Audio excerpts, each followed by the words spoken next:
এবারের ঈদে আমরা যা যা করেছি তাই এই ভিডিওতে দেখানো হয়েছে। আসসালামু আলাইকুম ভিউয়ার্স, আশা করি সবাই অনেক ভালোই আছেন। সবাইকে ঈদ মোবারক। ঈদের আগের দিন রাতে আমি মূলত পায়েস রান্না করে রাখি, তাই এবার আগের দিন রাতে পায়েসটা রান্না করে রেখেছি। তো পায়েস রান্না শুরুতেই 2 লিটার দুধ ভালো মতো জাল করে নিয়েছি। 2 লিটার দুধের জন্য 2 মুঠো পোলাওয়ের চাল আগে থেকেই পানিতে ভিজিয়ে রেখেছিলাম। তো দুধ অনেকটা জাল হয়ে আসার পর ভিজিয়ে রাখা পোলাওয়ের চালগুলো দিয়ে নিব। পোলাওয়ের চাল ভালো মতো ফুটিয়ে নিব। দেখতে পাবেন উপর দিয়ে ভালো মতো করে সর আসতে শুরু করেছে। যখনই সর আসতে শুরু করবে তখনই বারবার সরটাকে ভেঙে মিশিয়ে নেবেন। এতে পায়েসটা মালাই মালাই একটা ভাব চলে আসবে। তো চাল দেওয়ার পরে কিছুক্ষণ পরে এলাচ, দারচিনি, তেজপাতা দিয়ে ভালো মতো মিশিয়ে নিব যাতে অনেক সেন্ট আসে।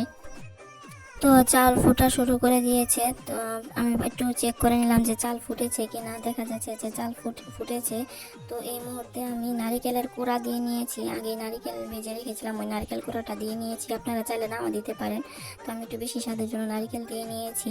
এইদিকে দেখবেন বারবার উপরে সর উঠতে থাকবে, কারণ এখানে আমি পুরোটাই দুধ দিয়েছি, কোনো পানি মিশাইনি। তো তারপরে চিনি দিয়ে দিয়েছি। চিনি দেওয়ার পরে মনে করেন যে দুধের মধ্যে পানি পানি ভাব চলে আসবে, অনেকক্ষণ জাল করতে হবে। তো অনেকক্ষণ জাল করার পরে থকথকা হয়ে আসবে, তখনই বুঝবেন যে হয়ে গেছে। তো পরবর্তীতে আমি আরেক 1 চিমটি লবণ দিয়ে নিয়েছি, যাতে মনে করেন যে একটু স্বাদটা করা হয়। এরপরে আমি কিশমিশ দিয়ে নিয়েছি, নিয়ে ভালো মতো নেড়ে একটু ঘন করে নিয়েছি বেশি করে জাল দিয়ে। তো আমার পায়েস তৈরি হয়ে গেছে। এরপরে সেমাইয়ের জন্য দুধ জাল দিতে দিয়েছি আগের দিন রাতে। তো এদিকে পায়েস রান্নার পরে সবাই অনেক অনুরোধ করতেছে যে পায়েসটা খাওয়াতে হবে। তো ওই দিন রাত্রেই পায়েস খাইছে সবাই ঈদের আগের দিন। তো এই যে আমার স্বামী খাওয়া শুরু করে দিছে, তার নাকি আমার হাতের পায়েস খুব মজা লাগে। তো পরের দিন খুব সকাল সকালে আমি ঘুম থেকে উঠে পড়েছি। উঠে সেমাই আর নুডলস রান্না করেছি। আর পায়েসটাকে ফ্রিজে রেখে দিয়েছিলাম আগের দিনই। তো ঠান্ডা ঠান্ডা পায়েস খেতে মজা লাগে। এদিকে ওরা সবাই নামাজে যাবে, তো নামাজে যাওয়ার জন্য সবাই অনেক প্রস্তুতি নিতেছে।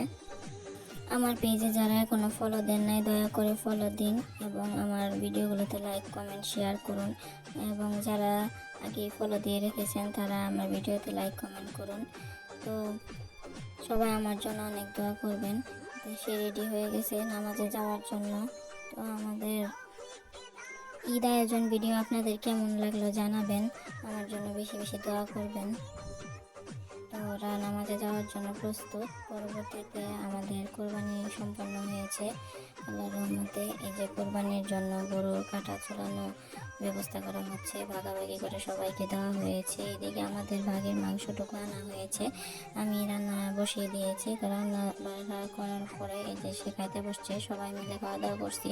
কোরবানির মাংসটার একটু অন্যরকম স্বাদই হয়, আর আমার রান্নার সবাই অনেক প্রশংসা করে। আপনাদের ঈদ কেমন লাগলো জানাবেন। সবাইকে ঈদ মোবারক। আল্লাহ হাফিজ।